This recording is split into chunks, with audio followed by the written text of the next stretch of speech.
Hey guys, welcome back to the channel for a jam-packed episode of Tier 10 to the top. Not only do we have a top of the table clash against Northwich away from home, but we've got the first preliminary round of the FA Cup. Really excited about that. We've also got lots of transfer drama and a striker dilemma, but not for the reasons you may be thinking. You'll see what I mean in just a second. Let's roll the intro.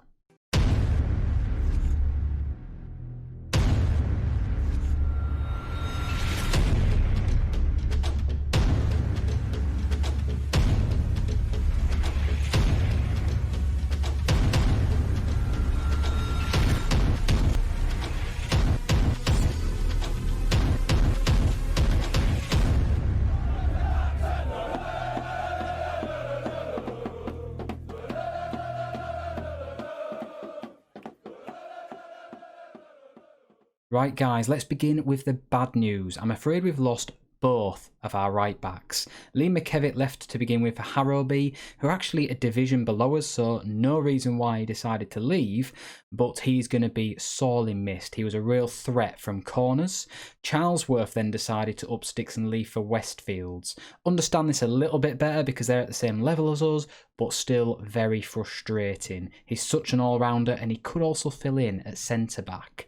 So the guys I brought in as replacement were Lloyd Bannister. I think this kid is probably going to be first choice. He's 24 years of age with good speed, good all-round technical ability, and he's fairly determined. A little bit worried about his lack of work rate, and he's not the most composed player, but he has been playing his football at a similar level to what we're at. So we'll just see how he settles into the side.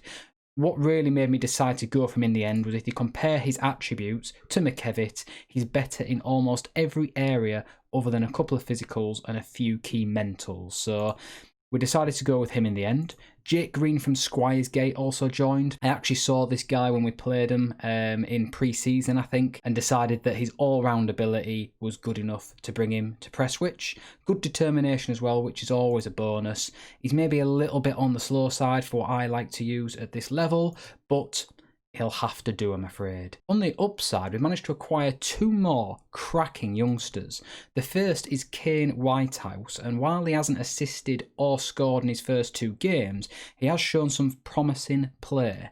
He's got 11 for pace and 11 for acceleration, 11 for balance. You'll see that in these highlights here. He really can carry the ball well. He's also got 11 for technique, 10 dribbling. His off the ball movement's good. He's got 10 for flair. He works hard and good teamwork. Just a great all-round player. Just what I'm looking for, and at the age of 17 he can definitely improve. So yeah, quite excited about him. The other guy that comes in is Greg Fisher, centre-back. I was worried initially by his aggression and almost didn't go for him because 5 in aggression for a centre-back is very low. Aggression is basically the force at which they're going to go into challenges and how willing they are to get involved in those sort of scenarios. But he's got 20 bravery, so that makes up for that. He's got 16 for determination and 14 work rate. They are all endeavour attributes, which means he will try hard. A little bit lacking defensively on the marking and positioning side, but we will work on that. I was really drawn in by his jumping reach of 13. The fact he's 17 years old means he's got a lot of improving to do anyway. So yeah, we decided to bring Fisher in, and he's going to be fourth choice at centre-back now. While we're on the subject of centre-backs, Georgiou has actually been called up to the Cyprus under-21s. I didn't realise this had already been the case before I'd even signed him, but he only had one appearance. Since then, he's had 4 more appearances and scored a goal, which is great stuff. Don't worry about those downward arrows, that's only a temporary little glitch in his training. He has actually improved and he's looking like a bit of a man mountain at the back for us. The other player that's really impressed me so far this season is Lloyd Hulse. You remember that he struggled a little bit last year? Well, his determination's gone up an absolute ton, as has his vision, and with that his stats seem to have followed suit. He's managed to score a goal and get 4 assists this season. You'll see that in some of the highlights as well. There has already been a lot of interest in Hull, so I'm borderline wanting to offer him a new contract just to try and steady the ship and stop him leaving. Jacob Owen, though, is one that we've really struggled to keep hold of. He's had contract offers left, right and centre. He is now on a £60 appearance fee to try and keep him here. And James Kalu is another player that I felt the need to offer a new deal to. He's had 4 goals and 5 assists from 7 starts so far this season. So we've now upped him to an £80 appearance fee to keep him on the books. And the last player to get an improvement on his contract is Luke Penney, who was a star player for us last season. You remember he got 22 goals from 19 starts, exceptional form. Unfortunately, he's not begun this season as well, getting 3 goals from 7 starts, but his 3 assists just go to show that he has been contributing in other ways. He is now on an appearance fee of £60. Now, in the intro, I touched on the dilemma I've got with our strikers. We'll go into detail on that a little bit later in the episode. But first of all, let's jump into the schedule and get you all caught up to date. Some of you may think my squad looks rather large for this level, but you may have noticed last season I rotate every other game. We had a lot of friendlies to do that in, so the second string team didn't have an effect on our league performances, but this season we've had 2 months worth of 2 games per week in the league, and I've been pleasantly surprised by how the players have coped. Against Squiresgate we won 5-0, you saw that in the last episode. Our key players played there. So away from home to Prescott where we won 4-0, that was a second string 11. We then played Erlam and Widra linked up really nicely with his strike partner Penney to score. Widra also got a hat-trick in that game, finishing it all off on the 89th minute. Lloyd Hulson Kalu managed to get on the score sheet before Burskow were dispatched 4-1 away from home. This game was most notable for a bizarre goal, long throw on the head of Harkin, ended up in the opposite corner. He really had to stretch for that one. Then the first team 11 appeared again against Longbridge where we won 4-2. You're going to look at every goal in this match because they were all so good. Started with Mark Sewell on the 4th minute, a really nice team move, and Widra got on the score sheet on the 27th minute before Luke Penney scored one of his last goals for a while before his goal drought on the 36th minute, and Widra capped it all off on the 57th. Cracking display from the lads there. The second string 11 played against Avro and took a 3-0 lead. Dunn scored on the 14th minute, Kieron Gozi added another one on the 16th, and Ryan Harkin seemed to have wrapped the match up on the 27th.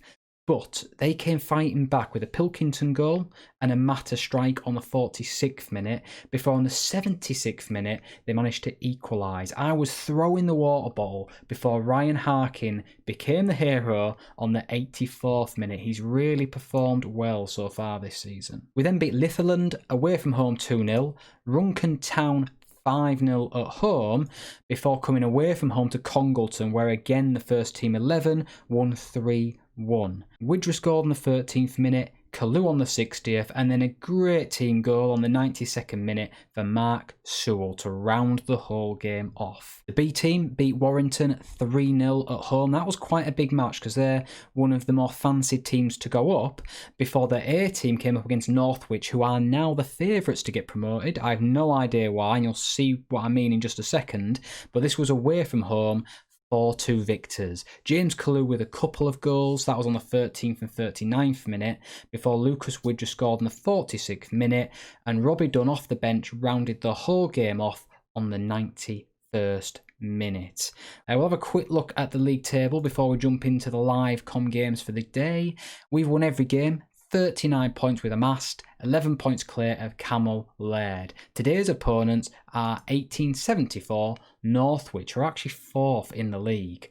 We've then after that got a league game against Barnoldswick, but separated between the two as the FA Cup preliminary round, which is against a team you may remember from last season, GNG Oadby. We beat these guys in the latter stages of the FA Vars last season, so definitely looking forward to that one as well. Right, you've waited long enough guys, let's get straight into this clash against Northwich, who are 4th in the table. Like I said, we are away from home. This is going to be a really tough match.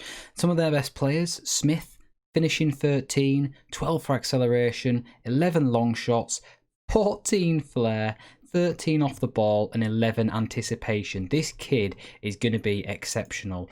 And Lovu, he looks really good as well. 14 finishing, really good speed, flair. We've got a lot of trouble in that front line, I feel. And Bove on the right wing is going to be a handful as well. He scored 10 and assisted 4 from 12 games. By far the toughest task we've had so far, but my team are on fire. I think we've gone unbeaten 63 games already so far in this whole save, and of course we've won every game in the league this season to date. Let's go with we're favourites for a reason. Go out there and prove it. First highlight goes to us. Kalu's in behind, cutting inside, and that's a good save from the keeper. Quite a few away fans for us as we set up for the corner. Calo goes short to Kalu, who crosses the ball in, and Owen just wide. We have another corner, Bannister this time, to Kalu, who finds Calo the left back, and Owen's had 2 great opportunities. He should have scored one of them. First highlight of the game for Northwich, Pike. Passing the ball to Bove. Don't like the looks of this. We're either going to break, which we have, Hulse. He's already got a few assists this season. Widra's in behind, he's got 10 goals. And that was an awful finish. Absolutely terrible. A long throw opportunity here. Calo gives possession away though, and Smith with that acceleration in behind is a threat. He's found Bove on the wing. He's more of a striker, but he can cross. And Lovu's been found and scored. 1-0 down inside of 20 minutes.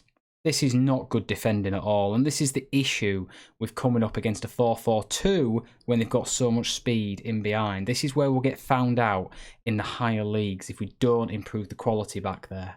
But having said that, we do have firepower ourselves, and Penney's showing that poor form. He's got really bad consistency, and we're really seeing it this season. The issue, guys, with a player that's got low consistency isn't when they're in form. You don't even know the difference. But when they go on a bit of a goal drought, they tend to find it hard to turn that around. As you see in there, Penney's confidence is through the floor, and he's missing chances he would have tucked away all day long last season. We'll talk in just a little bit about the strike dilemma I've got, and I'll explain that better, but Dunn and Harkin have been sensational this season, and I'll feel very hard done by that they're not getting in ahead of Penney, who has been awful, really. Well, it's half time and we're losing. We've had chances, and I am not happy, in all honesty. I think we'll thrash arms and go with I'm far from pleased with that, because it's not like we're not creating opportunities, but we are not tucking them away. There was those couple at the start for Owen, and then, of course, Penney's missed about 3. The clock's already ticked down to 55 minutes, so I'm a bit concerned that if they get a second goal, we are really going to struggle to get back into this. Smith to Pike. Widra, though, set up for the break, and he nods on. Penney, Kalu. Good save by the keeper. Why? What are you doing? Why dribble it out of play? Right, highlight here for the home team. We've got an opportunity to counter again. Sewell, the left winger. He's got speed, but he has terrible decisions. What's he going to do with this? And he misses. Kalu, second chance, corner. Right, guys, we need to turn this game around because the players aren't going to do it. I'm going to get Robbie Dunn on. I'm also going to bring Hulse off for Tivy. And my last change is going to be a strange one. I'm actually going to have Sewell off for Whitehouse. And for the first time ever, I'm actually going to change his role to an inside forward on attack duty. Let's just try and get more players into the box, give us more options. The clock is ticking down, so let's demand a little bit more from the lads. We've literally got 12 minutes remaining. Long throw. Keeper's come out. Oh, why? Why can you not finish from there? This is really frustrating stuff to watch. We've had so many opportunities and just not taken any of them. We may get sucker punched here as well. Good tackle by Tivy. He's through. Pass. Pass the ball to someone. Kalu. Ugh. We're not going to score today. No matter what we do, we will not score today. How is it possible to have missed all those opportunities? Whitehouse to Widra. Widra. Come on, pick out a pass. Good pass. Kalu, get in. James Kalu, 87th minute. Great goal. Let's encourage the lads. See if that can spur them on to possibly go and get the victory. And what's ridiculous is the demand more shout has only just been made. How irritating is that? Kalu, though, brilliant finish. Come on, guys. We've got 3 minutes of injury time. One opportunity. That's all we need. Nah, nothing happening. Full time, 1-1. In fairness, these guys are a quality outfit. So I think a draw away from home against one of the hardest teams we'll come up against all season isn't to be flinched at. Just look at those match stats. 17 shots, 11 on target, a 2.41 XG, and we could only score the one bloody goal. Clear-cut chance, 3 half chances, the list goes on. Such a frustrating display from the lads. And as I've been clicking continue to this FA Cup first preliminary round, bit of bad news. We've lost Adam Dennison. Yes, he was not the main first choice left back, but we really do need backups with the amount of fixtures we have coming thick and fast. And he didn't play too badly for us this season, nor last season either, so he's going to be a loss. Let's go and try to replace that guy right now. So what I'd usually do is obviously open up the position, and the key attributes at this level for me are pace, acceleration and crossing. That's because, as you've seen, my defenders on the wings need to cross the ball. So I put it down to 7 just so I've got an all-round ability there. And let's see what we've got. So M. Hoganson. We may well have found the player I'm going to buy straight away. 14 acceleration, 13 pace, good crossing, he can dribble, he's not terribly technically, nor defensively, decent work rate, he's a good all-round player in fairness. We need a quick signing, I'm going to go in for this lad. He's already had a bid from someone else, so let's see what he wants. He wants to be a regular starter. I'm going to go with squad player because I've had issues, and get rid of that promise as well. I've had issues with players being overpromised. That's a massive wage, I don't want to offer you that. How about 85? How about 85? Okay, I can't afford to lose this guy. We're going to have to go with £95 appearance fee. I'm paying way above what that guy's worth. And welcome to the club, Michael Hoganson. He's signed on, like I say, definitely way overpaid. He's going to be a better option than Callow on left back position, but for now, Callow's going to remain. We definitely don't want to be risking any issues with team chemistry. Talking of which, I was mentioning an issue on the striker front. It's not actually an issue, it's an issue of having too many options. Ryan Harkin has scored 6 goals and got 4 assists from his 6 starts. You saw some of those in the highlights. Robbie Dunn, likewise, scored 12 from 6 starts. That is an amazing strike rate, and he was the same last season. Widra's been fantastic with 11 from 8, and he's also got 5 assists, so he's definitely my preferred choice. But the issue is Penney. Like I say, only 3 goals, which is really worrying. But the reason I keep playing him is because of that really high potential. I think he could be the better option going forward for us. I think the big issue is his consistency. Like you can see there, it's quite a deep orange colour. That means he's probably 6 or below. Not very good at all. Whereas if you consider the likes of Widra, his consistency is classed as a deep green positive. That means he's got at least 15 or above in consistency, which is really, really good. That means that every match, even if the team is playing poorly, he is not going to be affected. Unfortunately, we're seeing Penney go through a goal drought right now, and he's really struggling to come out the other side. The FA Cup's definitely been targeted, like we said, guys, so we're going to go with the main 11. Penney's getting one more opportunity in that striking role. If he can't turn it around, I've spoke to him about his form, warned him about that. He hasn't responded in the last game, so hopefully he will do in this one. I'm even going to pinpoint Penney in the team talk and tell him to show me what he can do today. Let's see if he jumps up to the mantle. First highlight is actually a quick chance for Oadby. They're in behind and they've scored. What is going on? DeAngelo Freckleton, whoever the hell that is. I cannot believe it. From a goal kick, we're already struggling, and it looks like Kalu's taken a knock as well. This is not good at all. So we've got Kalu's potentially going to be injured. We're now having to face up against another attack from Oadby. I can't go out of the FA Cup. Really can't. We've been waiting all last season to be able to get into this competition. Now we're in it. We cannot go out at the first round. Kalu. Good through ball to Penney. Now's your chance.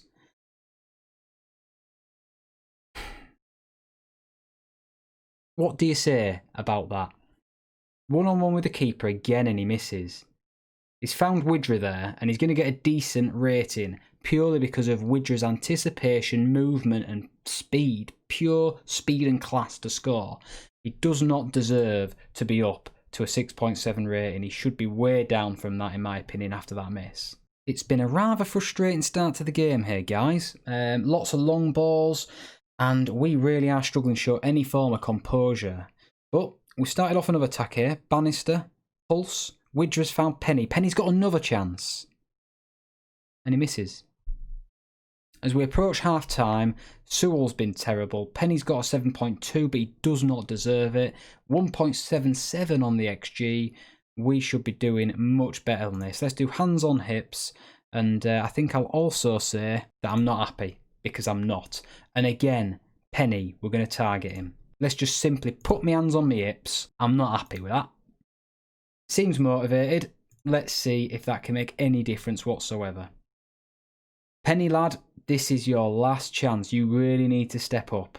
Callow with the long throw. Back to the left back. He swings one in. Kalu makes it 2-1. We've got the lead. 6th goal of the season for James Kalu, who's been fantastic this season. Well, that gives us a chance to change things up a little bit. I think we'll have Sewell off because he's performed poorly.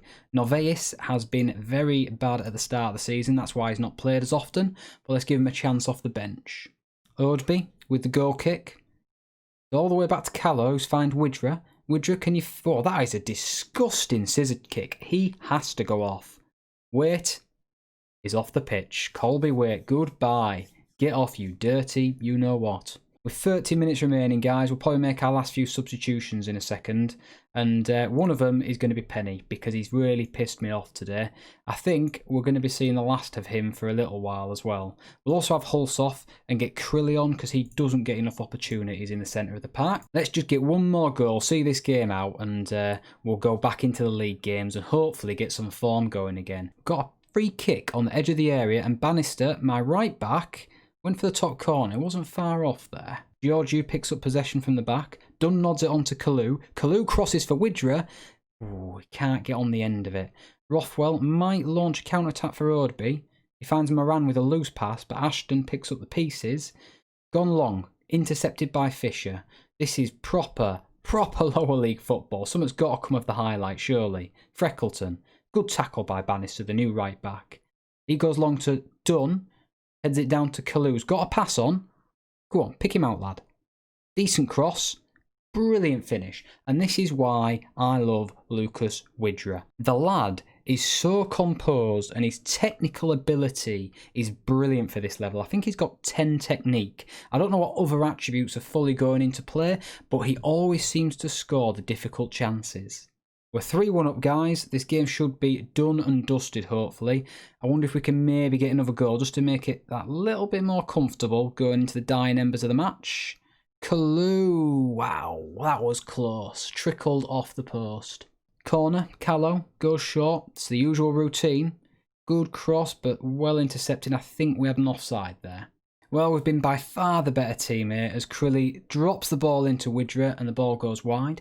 But the issue we've had, again, evolves around Penney. Just like it did in the last match, that striker almost cost us victory. And I think we're going to have to play Dunn for a little while at least, instead of Penney. And maybe bring Penney on off the bench and hope that he can make an impact from the bench to get his form back. Well, that'll be game, set and match in just a second, guys. We've got a couple of minutes remaining as the ball gets lofted long, headed on to Dunn.